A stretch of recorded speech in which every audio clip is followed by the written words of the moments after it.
Memoirs. Starting when I was 5 years old, 1914, 5th of August, the war, World War I, has been declared. I was standing outside of the house, seeing all the civilians running into a building where they had a report for military duty. Everybody was excited, and they all seemed to be happy. I still remember I asked my dad why he didn't have to go. He said, "I am too old. It's too bad, but I am too old." Next, I remember military. Next to our house, where all the inductees had to report, they also had a company of soldiers who had to fall in line, train, march, and do all kind of exercises. It was very exciting for a little boy of 5 years old. One day I took the German flag, marched up and down in front of the house on the street, singing a religious song with my full voice. Everybody, of course, was laughing, and I was very happy because I even had a helmet while I was carrying the German flag. Other memories, the Uhlans coming to town on their horses and their lances, a very impressive sight. That all was in 1914. The war was going in favor of Germany. Everybody thought the war would be over by Christmas. Christmas came. I still remember the beautiful decorations, but I also remember a few people came and cried because apparently they had lost one of their beloved ones. The next, I remember, my dad had to work as a civilian in the army barracks because they didn't have enough soldiers. That was quite an experience where I was allowed to go in and help him shoveling coal. I was too small, of course, but I could stand there and watch the soldiers getting a little bucket full of coal to heat a little stove in their barracks. Then I watched them how they get their rations of bread, tough, hard, dark bread, with sawdust on the outside, which was used instead of flour. But nobody complained yet. Then, by that time, I started going to school. I was almost 6 years, or I was almost 7 years, and I was refused entrance because I just was born 6 days too late. Anybody born after the 1st of June had to wait another year. So I was the full 7 years before I could go in school. And my dad had to console me by taking me fishing and telling me that even if I can't go to school, I still can go fishing with him. Well, that was a consolation. The next I remember is actually going to school. And that was a great event. I liked school from the very first day on. And I kept on going. Sometimes I got good grades, sometimes bad. But school was very, very important to me. Now that's about all right now. School memories? Oh, in 1915 and 16, the outstanding memories there were when we had to go and collect beech nuts for oil. All the schools went out, and there was a little prize for the boy who collected the biggest quantity of beech nuts. We probably got half a day off, and it was a lot of fun. All the families went out into the woods where we had some beautiful beech trees, and collecting beech nuts was really fun. It usually was late in fall, it was cool, and everybody would squat on the ground, dig through the leaves to pick up these little triangular beech nuts. We ate a few of them. They were not bad eating.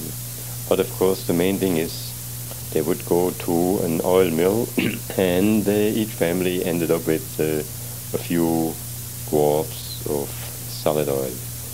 Something very, very hard to get any other way. Then naturally all the children periodically had to go out into the woods to pick up only not leaves but twigs for firewood. Pine cones, very favorable. There wasn't a stick of wood lying any place in these forests. They were just as clean as the cleanest park. And I think it still is that way. When I came to this country and I saw the woods and in their natural state, it was really a surprise to me. In Germany, every bit of dry wood was picked up. You would come home with a little cart full of wood, enough to keep, let's say, the fire going for probably 2-3 hours. It's not probably that we didn't have the money to buy. There simply was none. And the only way you could get it would go and find it somehow. It was great fun, and I enjoyed it.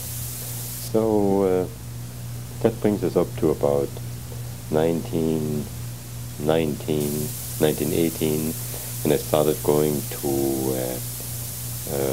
Pro-Gymnasium, which is the equivalent of junior high. Fall, usually August and September, all the children with the families and everybody would go and pick up the little ears of wheat or barley that the farmers didn't pick up. And that, of course, was food for the chicken. That again was great fun. My father was retired, so he had quite a bit of time outside of whatever he had to do for military service as a volunteer. He had time to go out into the fields with us.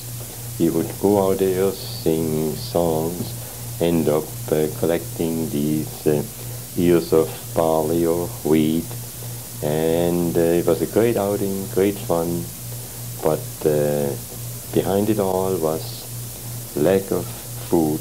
Everything had to be saved, everything had to be salvaged. So I really learned economy in those early days. Memories of 1922. Still inflation, lack of food.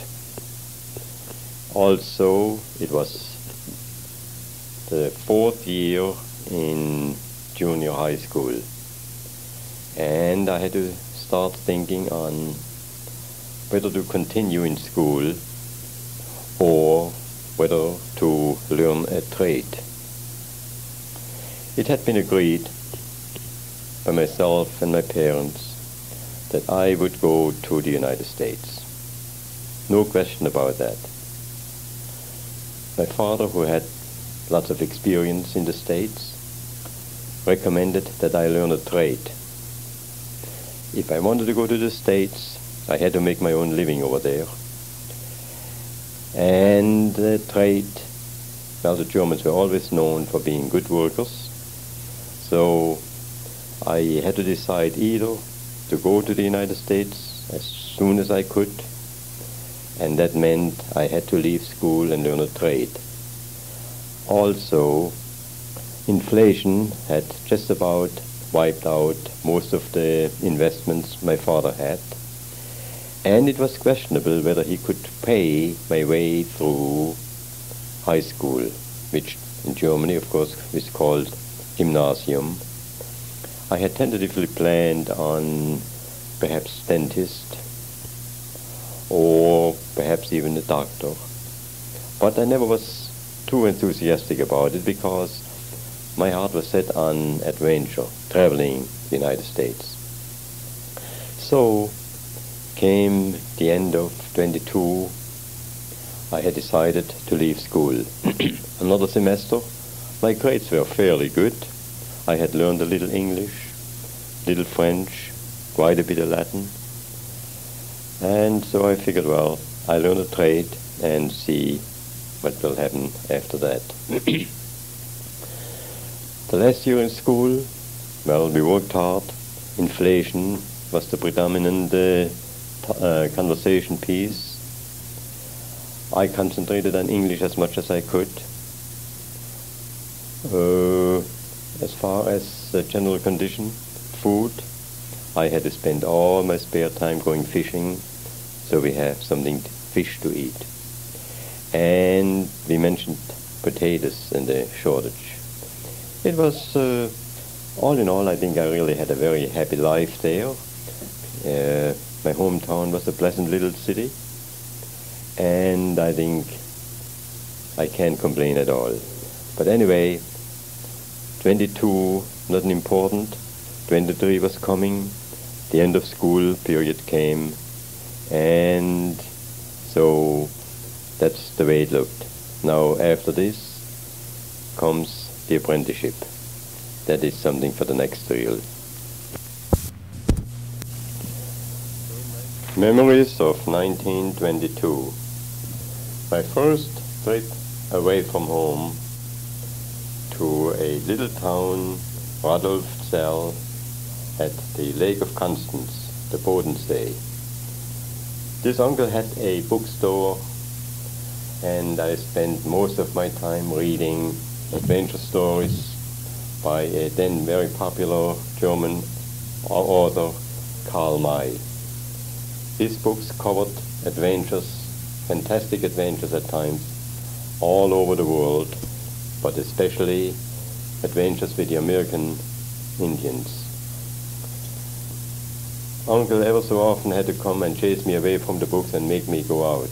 It was a beautiful place, and I rented a rowboat to go rowing on the lake, and we went to several of the ancient monuments, like the island of Reichenau, famous monastery there.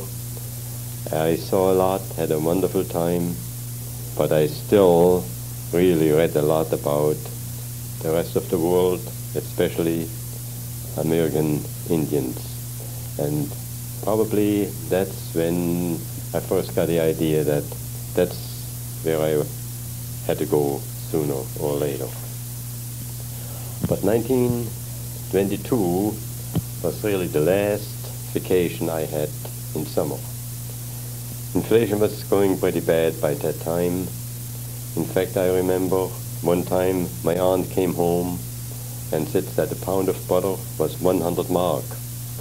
And the uncle, in his strong German manner, said, at 100 marks a pound of butter, we are not going to use any more butter until it comes down again. It never did come down until after the inflation was settled and all the money was lost. That brings us into 1923. Early in 1923, I started looking around for a location for an apprentice, because it now had been definitely decided that I was going to leave school and learn a trade. The first choice, of course, as I mentioned before, was watchmaker and clockmaker, something in the mechanical line.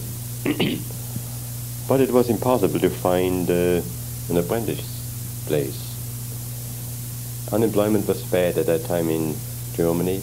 Inflation, unemployment, everything looked very, very hopeless. So I couldn't find an apprenticeship as a mechanic, watchmaker, anything of that sort. So I looked for a cabinet maker. And I haunted all the cabinet makers in my town. The story was the same. We don't have any work. We can't employ anybody, no use. So finally I settled on accepting an apprenticeship with a confectioner. in my hometown. It was very convenient because I could live at home and go to work every day. It wasn't exactly what I wanted, but a job was of greatest importance in those days, and I had one. So I started to learn to clean pots and pans, and I already had learned to make hard candies for my dad, who was active in that to some extent. My dad at that time was manager of a grocery store for a co-op, and since his trade had been confectioner, he supplied the grocery store with hard candy. So I had learned that much. And nothing very interesting happened then. I just had to go to work every day and at times worked long hours. Came the second year, that's when I really learned confectionery business. We made fine cakes, decorated cakes, like the wedding cakes here in the United States. Then at Christmas time, we made fancy gingerbread. This baker had a collection of real old wood carvings, molds for ginger cakes, and we were famous all over town for these ginger cakes. On Easter, we would make candy and chocolate rabbits. And in summer, of course, ice cream and cake all year round. At times, I worked long hours. One of our customers had a cafe about 2 miles up on a hill in the woods. And it was my job to carry a box full of cake to him every day in summer. That's when I learned to climb and walk. Every day I had to walk about 4 miles just to deliver a few dollars worth of cake. But of course, the boss didn't have to pay me anything. I was cheap labor, and I rather liked to be out in the open in the afternoon than be in the bake shop and working there. So it wasn't too bad, but nothing very interesting. Came 1926. My third year, I finished my apprenticeship, made my examination as a journeyman confectioner, and then I had several jobs, one in a fine hotel in my hometown for a few weeks, and then the first real job I had as a journeyman was in the famous little town of Rodenburg. Beautiful place. Job wasn't too good. It was ordinary confectionery in summer, but in fall it was a gingerbread factory in competition with the famous Nuremberg gingerbreads, or Lebkuchen. I learned that, and there I really had to work from 6 in the morning until 10 at night for 2-3 months straight. Came 1926. I had finished my apprenticeship, and I started working as a journeyman. First little job in a cafe in my hometown for a few weeks, and then I got a job in the nice, interesting old town of Rodenburg as a confectioner. There also was a friend of mine as a head waiter in one of the first hotels in that town, and together we would go around visiting all the sites in this town. We both had bicycles, so we would cover the entire area. I had a little more time, so I could travel a little more and got to see all the interesting little towns in that part of Germany. The job in summer was just plain confectionery work, not too bad, but came August and September, I had to start preparing the dough for gingerbread. And that, of course, was hard work. We boiled about 100 pounds of honey, poured them into a trough, cooled the honey, and then put in 200 pounds of flour and just worked it in, worked by just hard work. I weighed about 120 pounds and I had a hard time trying to get that much dough worked, but somehow I held on to the job. The dough then was stored in the cellar in big troughs until about October, when 2 additional bakers came, and from then on we made the gingerbread. Starting in the morning at 6 o'clock. Oh, I was living in the attic of one of these ancient buildings, just a little bit of a pallet bed, and practically no room at all. And then, so at 6 o'clock, the boss rang a bell, we went down and started making gingerbread. Worked until about 12 o'clock, and then we had lunch. Usually it was a good lunch. I understand it was mostly horse meat what we got in those days.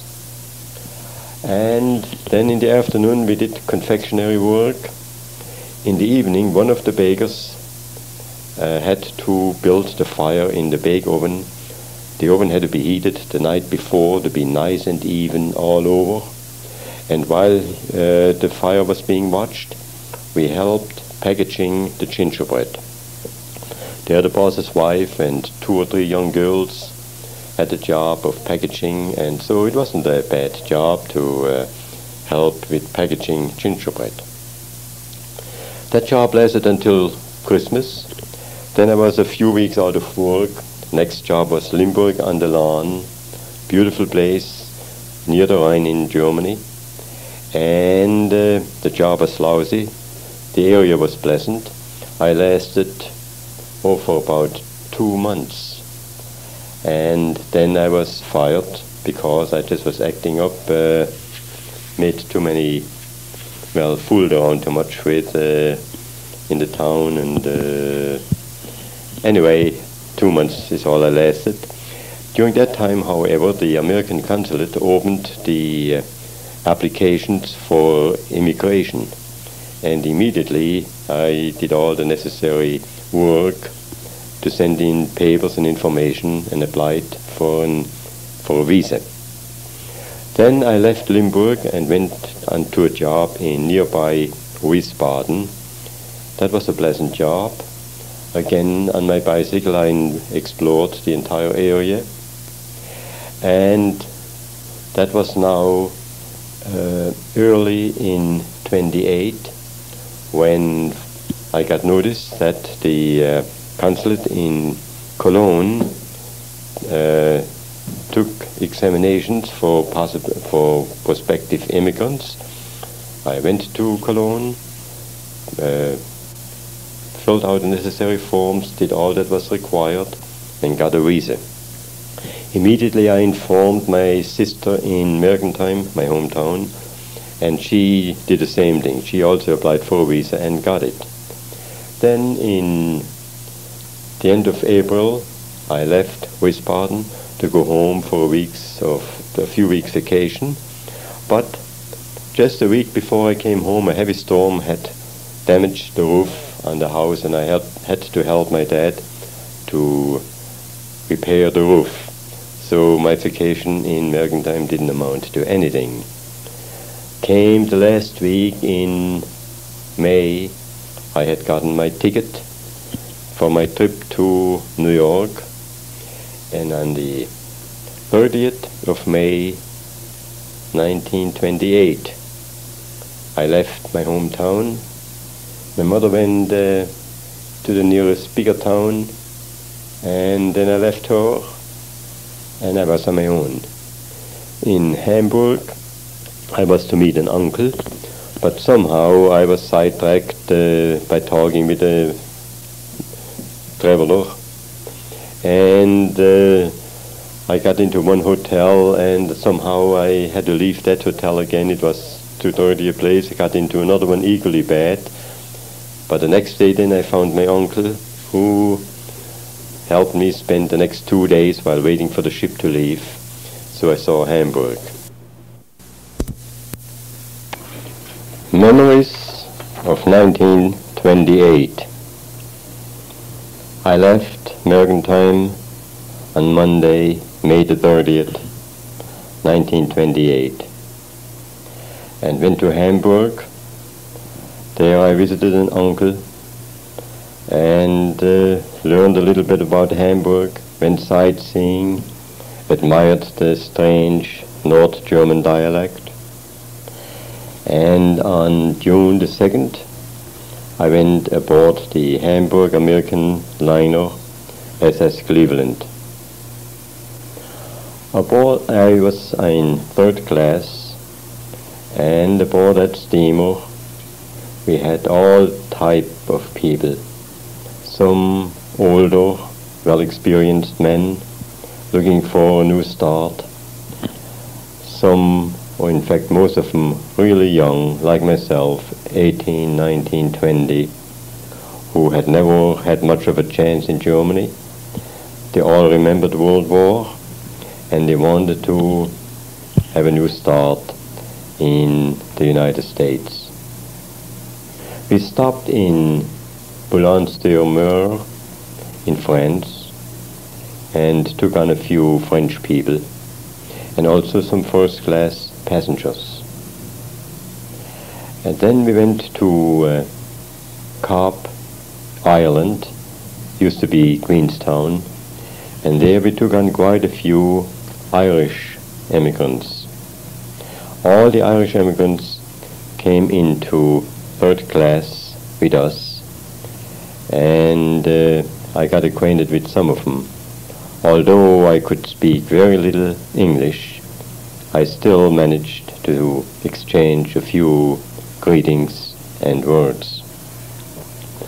Also aboard a ship I learned about some fast operators, some fast with gambling, some fast with women, and some of the poor Irish girls were really embarrassed by some, well, at least one real fast working German. I thought he was a pharmacist or something. He always bragged about his education. Anyway, it was a reasonably interesting trip.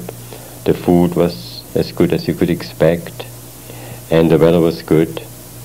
And so on June the 10th, right 4 days after my birthday, on June the 10th I arrived in New York.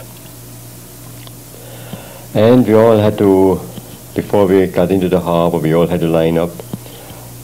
Immigration official was there to check our papers, questioned us again about our purposes of coming in, and practically all of us were cleared. We didn't have to go to Ellis Island. We came into the port of New York, docked on, I believe it was 46th Street, and went off. Customs didn't bother us any. They just checked and let us go on through. And there, Mr. Killian, a friend of my father's, was waiting for me. He helped me to get into the subway, took me out of his home, and I spent about 2 days in his home, no, 3 days in his home, and studied all the papers, especially the German newspaper, Staatszeitung, looking for a job. He, that is Killian, took me in his car to several places that advertised the need for a baker, and on June the 9th we saw one ad for looking for a baker in Englewood, New Jersey. We went over there and I landed a job. Started with $20 a week. One of the other bakers in that shop, there were 3 of them altogether, one of them took me to a rooming house near where he was living, and I started living by myself. I had a nice little room with an Italian family by the name of Asano, and the lady really tried to play model to me and was very kind, taught me quite a bit. Of course, I reciprocated by leaving all my weekly free cake and pastries with her because I couldn't possibly eat it all, but we all had to take what we got. And so I stayed there for several months and immediately started saving some money. I had $100 when I came in, which my dad gave me. I put them into the savings account, and every week out of my $20 I put in at least $10 into the savings account. Life was very cheap in 1928, and being single and still living much better than I ever lived in Germany, I still could save almost $10 a week. Of course, I had to buy some clothes to look more like an American. I was very conscious of that, and I did all right. Almost every Sunday or every 2 weeks or so, I called up Killian and they went out there, and they always treated me nicely. So everything seemed nice and quiet and sedate, except the foreman in the bake shop, a German. He started asking me if I could loan him some money. He was a nasty character, had been around quite a bit, was married to a prostitute, which I didn't know then. And anyway, he talked me and in fact applied a little pressure to get my savings because he had to buy a new car. He threatened that I would lose my job if I didn't help him. So I ended up giving him most of my savings, that is $100. And immediately I found out that that was a bad mistake because he had no intention of paying back, and he was getting pretty mean. In fact, he practically forced me to start living in his home. The bake shop then moved to Hackensack, New Jersey, and since I had to look for a new place to live, it was logic that I would move in with him. And I stayed with him for quite a few months. Along September, Nellie, my sister, came. I tried my best to be there when the ship came in, but of course I still didn't know how to get around, and I depended more or less on the newspaper. And there was a Sunday newspaper saying that the steamer had come in. I naturally got dressed and ran over to the nearest bus, got over into the city, found out that all the passengers had left the ship, went to Killian, and there was Nellie. Oh, she was very glad that I was there, and they told me how disappointed she was that I wasn't at the boat. But of course I was informed that even if I had been there, I still could not take her off the boat. It had to be a woman who had to receive her, because Nellie was only 18, 17 and a half in fact, and so they were very careful about letting any man take a woman off a ship. Anyway, Nellie was here and I was here, and things looked pretty good until about November, when work in the bake shop was getting kind of thin, scarce, and before long I was laid off.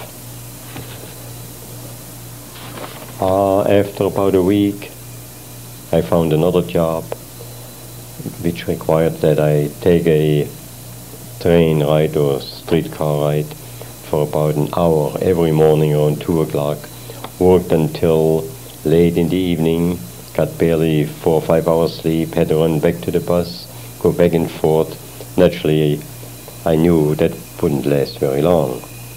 But I worked until Christmas, got a Christmas bonus, had a little money, and never went back to that shop. Then right after Christmas, I decided I had enough of living in New Jersey and with that family, which at that time I found out was a pretty low-grade kind of a character. So I packed, found a room in New York, up there on Amsterdam Avenue, and moved in, started looking for a job. I found a job, bakery jobs always were available. After a few days I had one, didn't last very long. In the meantime, I had asked Killian if he couldn't get me into a upholstery factory because I wanted to go to night school. In fact, I had started night school, but I still had a bakery job. Anyway, things were a little tough right now. My money was really down to the last $5 gold piece which I got for Christmas. And I found a room in the Navy YMCA in Brooklyn. Navy YMCA was, as it says, YMCA near the Brooklyn Navy Yard, catering primarily to sailors. But it had a swimming pool, it had a gymnasium, I had a real small room to myself, had a restaurant there, and big social room, library. It had just about everything a young man could wish for. I really liked it. I think I paid something like $18 a month. And now I started working in an upholstery factory, no, furniture factory, on the east side of New York. It was now 1929, or probably February or March. Previously in New York I really had a rather rough time, very little money. Very frequently I would go into the Woolworth store and buy some food, like they used to have cheap apple pies or some cheese. Anyway, I spent very little on food, but apparently I ate enough.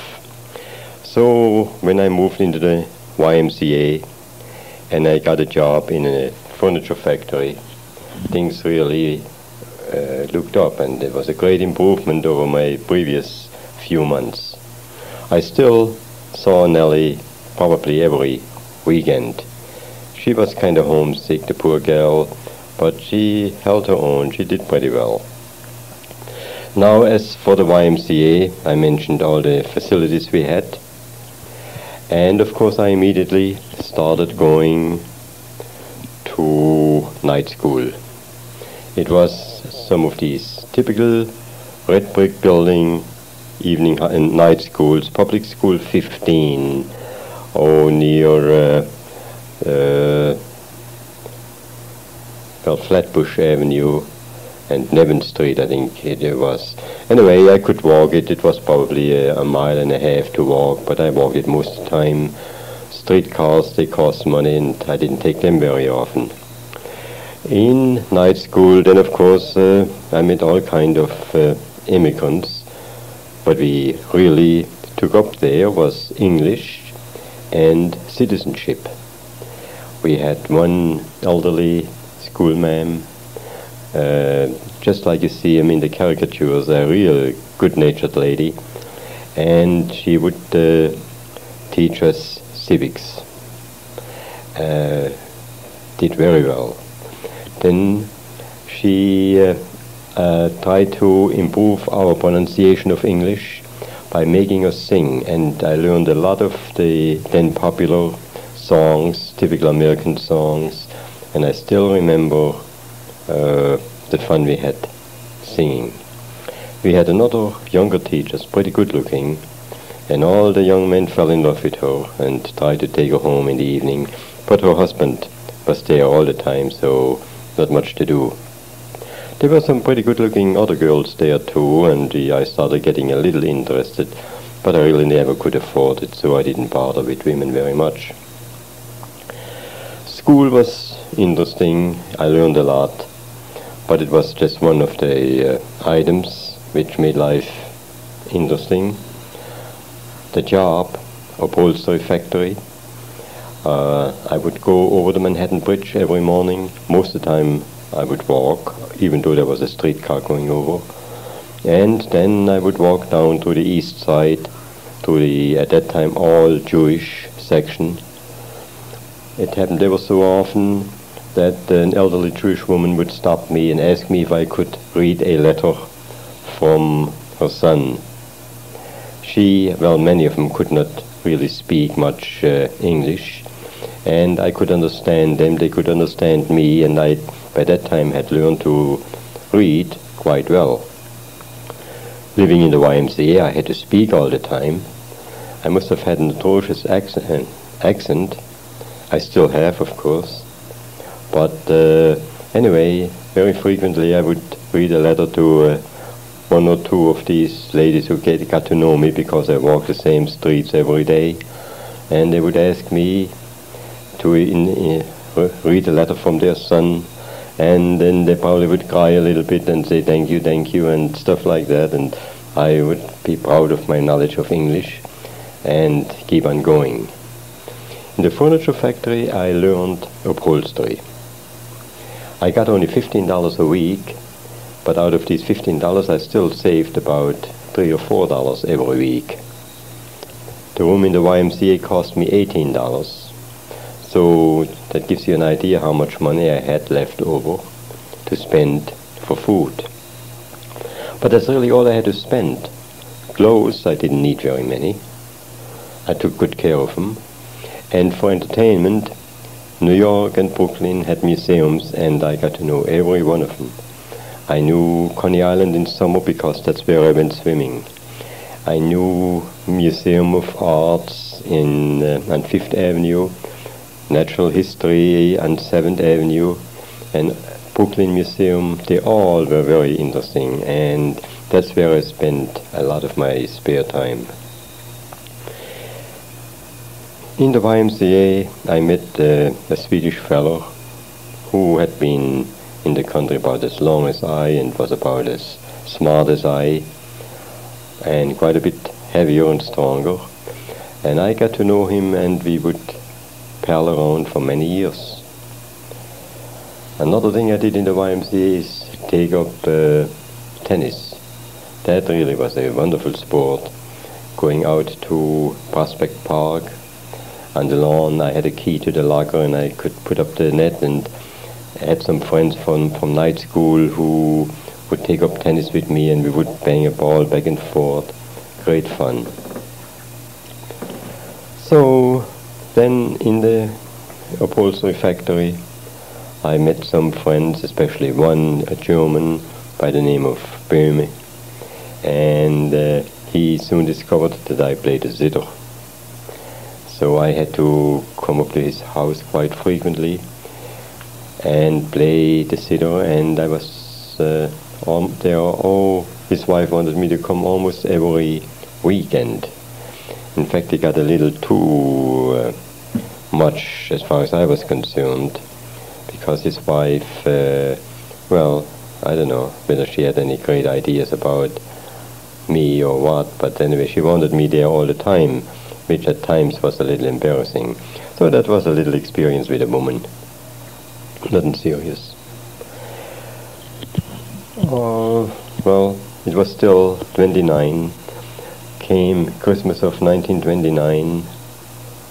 I got quite a number of friends in the YMCA. The directors, of course, were always after me to join discussion clubs. Came Christmas, I would entertain with my zither, and I played quite a bit there, and it was quite a nice place. I really liked it, and I never forget my 2 years in the YMCA.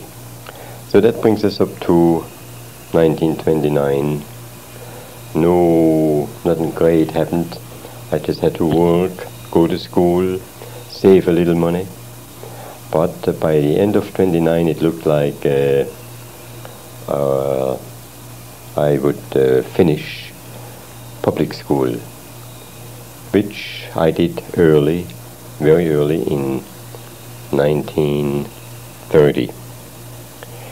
And then I immediately signed up in evening high school.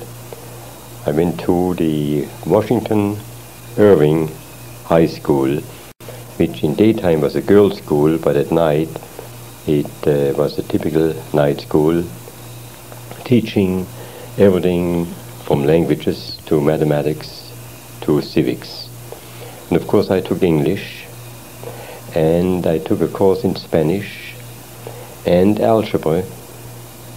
When I signed up for algebra, the teacher asked everybody why they take algebra, and most of them took it to make up credit for college entrance. Well, of course, I never dreamed of college in those days, so I said I just want to find out what it is all about. And everybody thought that was funny and laughed. Well, I worked hard, I liked algebra, and I was the top student in that class. And when after a year, I made a Regents examination, and I got 98 out of a possible 100. So that was some accomplishment. Anyway, that 29 was very much like 28. Go to night school, go to work, and visit the museums, visit Coney Island, make friends here and there, and just all in all, dream about what I will do in the future. But 29 went by, everything went smooth. So much for that. Some memories of my stay in Brooklyn and New York. The YMCA, as I mentioned, was a YMCA for sailors. Whenever the fleet came in, every room was taken. The sailors would just come in drunk late at night, lie down on the hard floor in the lobby, and to get some sleep. It was a lively time.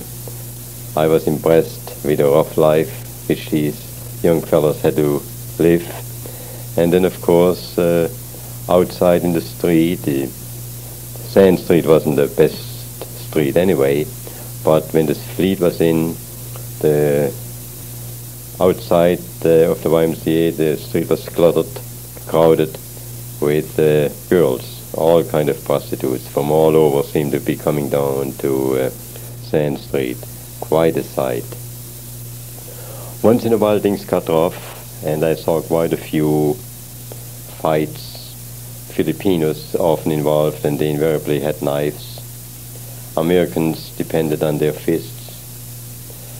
I saw them coming in late at night. I would come home from night school around 11 o'clock, and that's about the time when some of the sailors started to reel in drunk. They would flop down in one of these heavy wooden chairs, and two janitors were just waiting for them. As soon as they fell to sleep, they would slide the chairs over the stone floor into a far corner, dump the sailor out, bring the chair back to the entrance, waiting for the next sailor. And by about 12 o'clock there were probably 2-3 dozen sailors just lying there on the hard stone floor, sleeping off their, drunkenness. Well, while I was there, of course I used the gym a lot, learned boxing, did a lot of swimming, and tried to physically get in reasonably good shape. I really enjoyed there. I mentioned that I met a Swedish fellow, Carlson, Olof first name, and he and I would go to boxing, and really we thought the YMCA was just the best thing there could ever be for a young man. So 29 was a good year, quiet. I learned a lot about upholstery. I walked all over the city of New York and Brooklyn, got to know just about every museum, and I got to know a few girls, but they didn't interest me very much.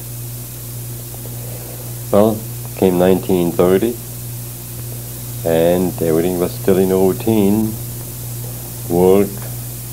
Very frequently I would walk across the Manhattan Bridge to save 5 cents, and well, it was probably 2-mile walk, not too much, but it did save me something like 10 cents a trip or 20 cents a day, which was quite a bit for me, because the breakfast cost me only about 35 cents, and meals in the evening, I found the cheapest place was one of these Clinton cafeterias, all you can eat for I think 35 cents. It wasn't the best food, but it was adequate.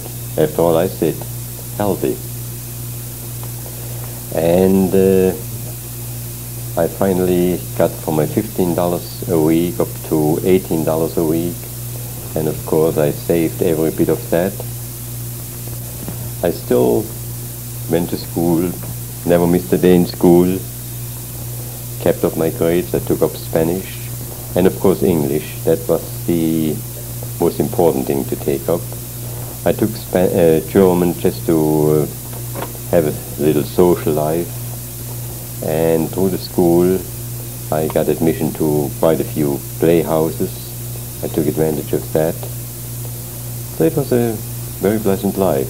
My friends then was my Swedish friend Olof, and several fellows in the YMCA who either went tennis playing with me, or I went fishing. I went aboard ship and even worked on aboard ship for a little bit, not very much, and especially during vacation, of course. So almost every Sunday I would see my sister Nellie, and with her we would again visit the museums, see a show. I really got to know New York by walking. Naturally I didn't have a car, and it was a great life. Really enjoyed it. 1931. It started out same as 1930, routine work, but towards spring I got a little restless. I had saved up about $150, and I was dreaming of going west. So around June I quit my job. Of course I told them I'd just going on a vacation, took a leave of absence, so to speak, but I never had really in mind to come back.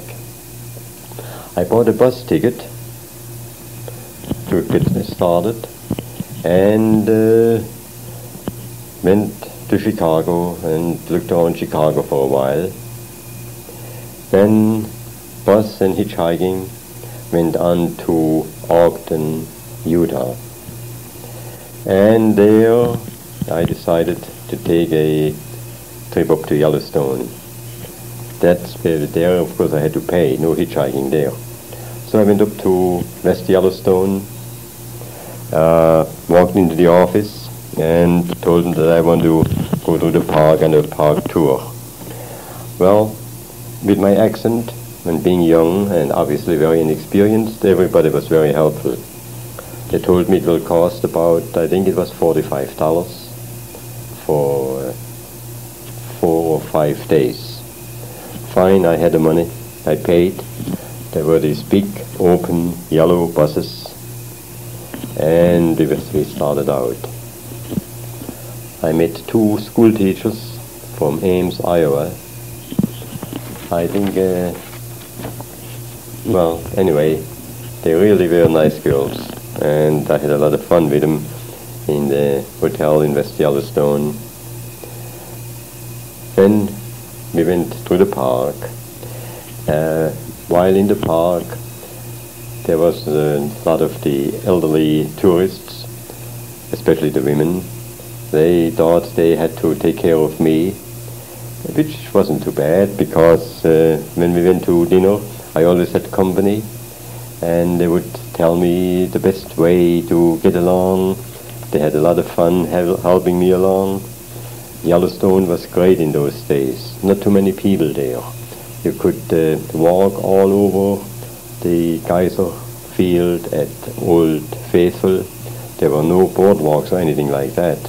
There were signs at the edge to watch out, not to go too close to the hot springs, but you could walk all over and really see things and get away from people.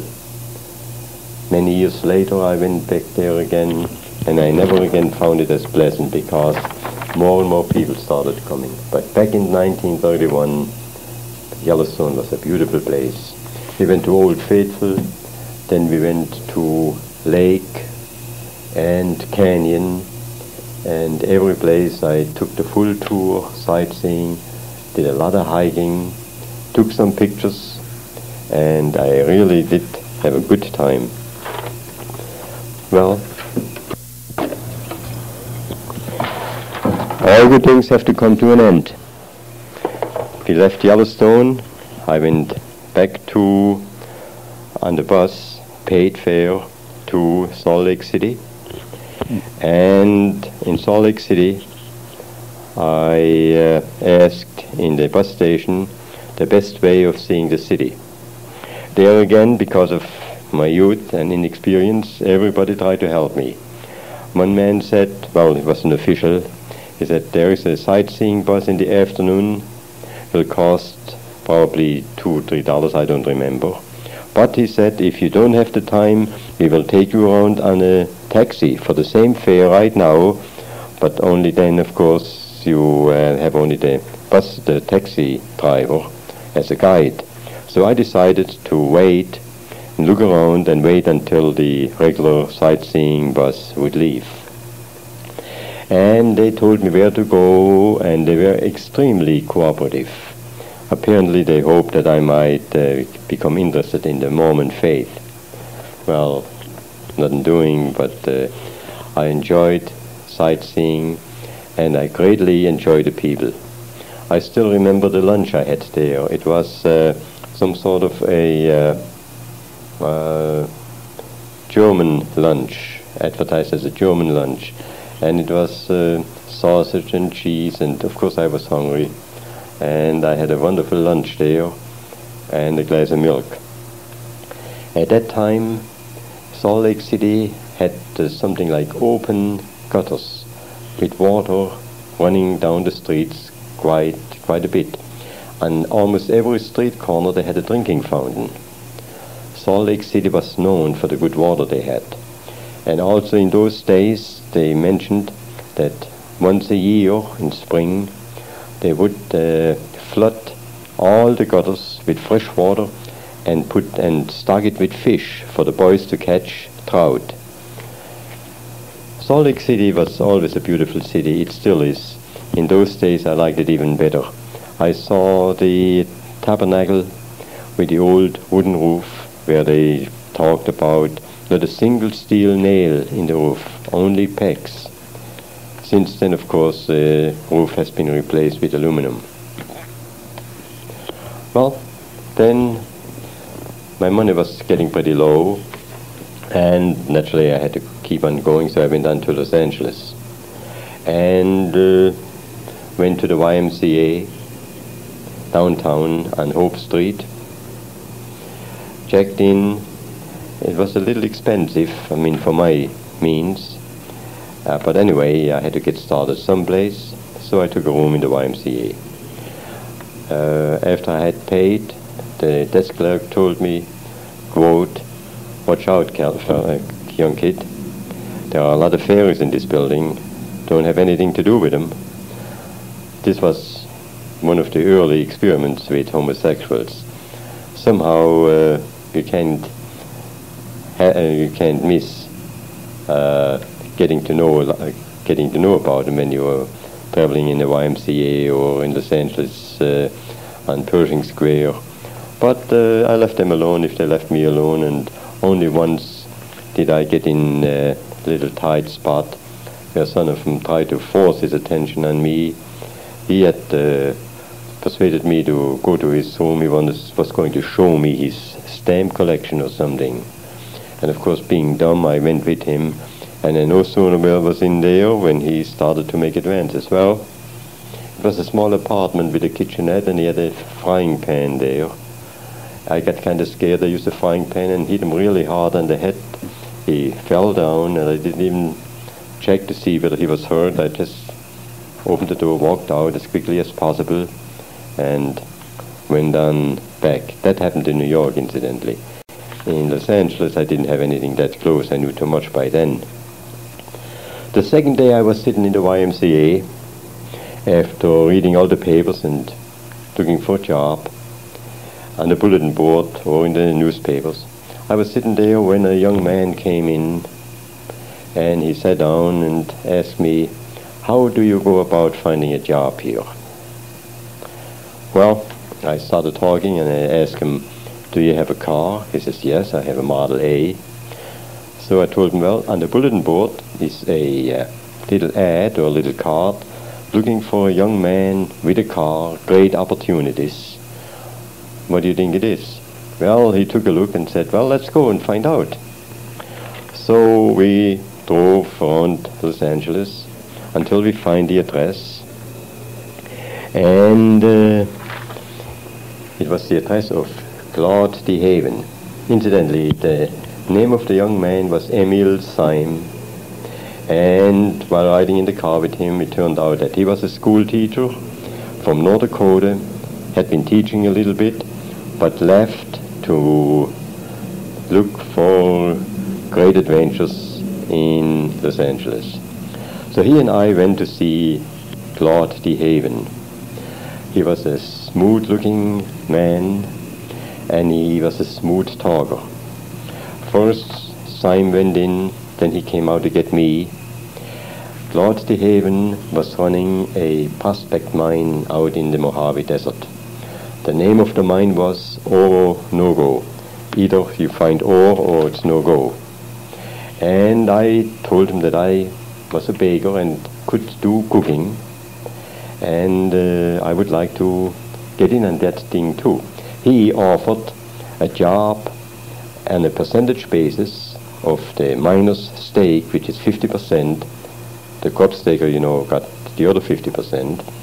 So anyway, we ended up going with Claude DeHaven out into the desert. Claude really wanted a Model A more than anything else, that is the use of it. But of course he needed somebody to work in the gold mine. We got out there, and all the mine consisted of was a vertical shaft about 30 feet deep when we got there, and a tent. And of course all the baggage I had with me was a very small suitcase. My big one I had stored in the YMCA. And so we are there. I started gold mining. Claude DeHaven had showed us gold in a little glass vial, and he says, "This is the stuff we are going to find." The work in the gold mine consisted of going down, the shaft was about 2 feet by 4 feet. We would climb down a vertical ladder, and with a hand jack and drill would drill 3 holes in 3 corners, 18-inch deep.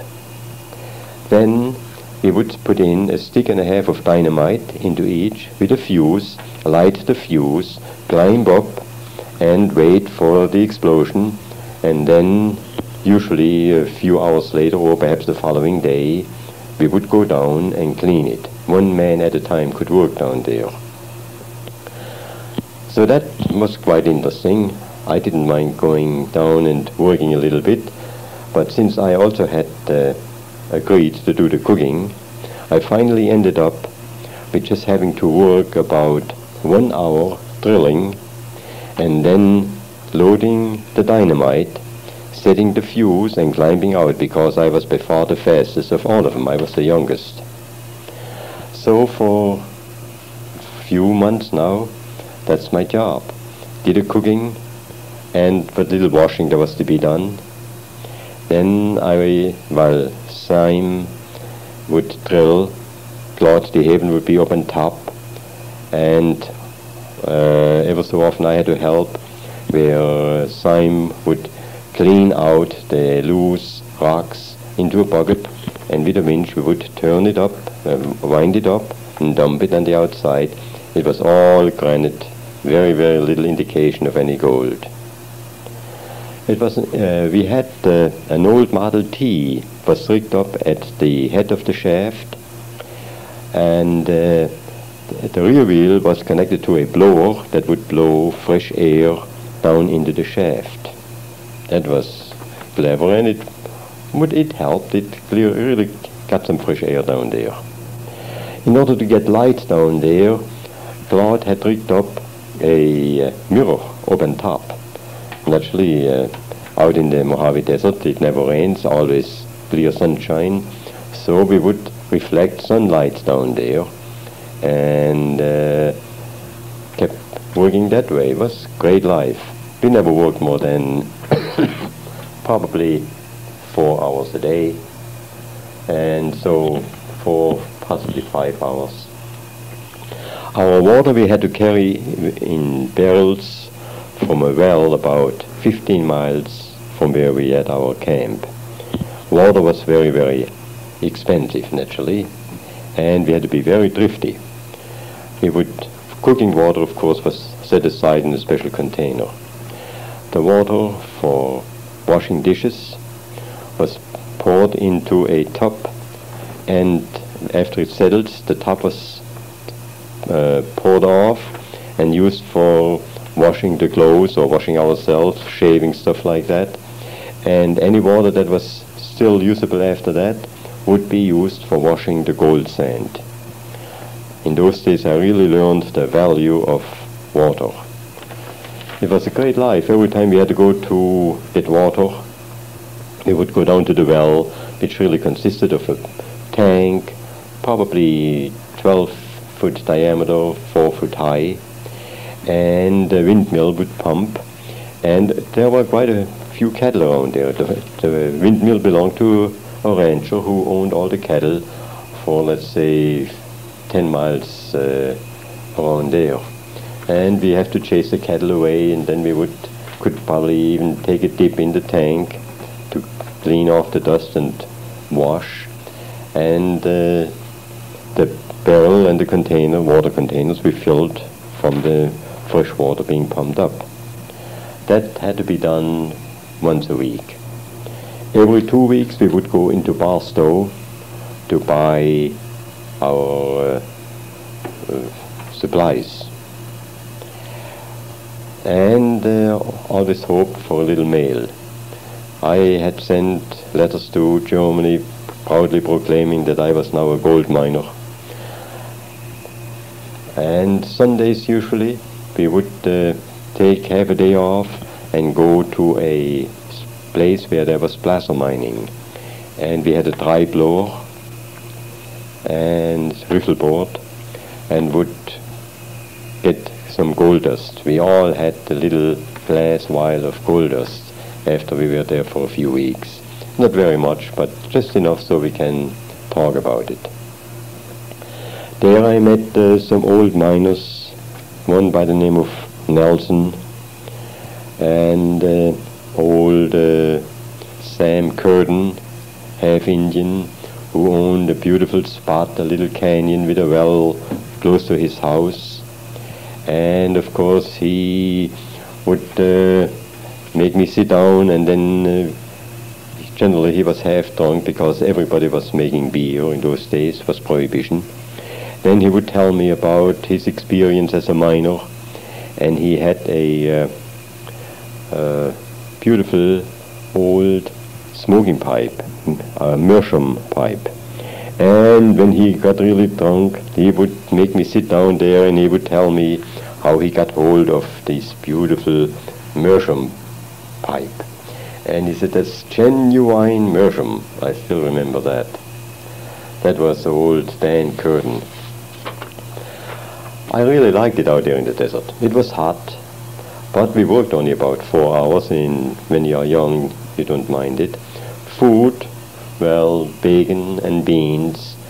Once a week we would have fresh meat, and we would have eggs for about 2 days. That's about as long as they would keep in the heat.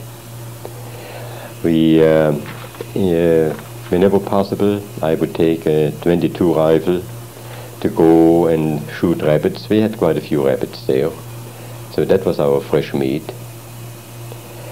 I would try and climb every hill that was in the area, naturally always looking for quartz, with the possibility of finding a gold seam.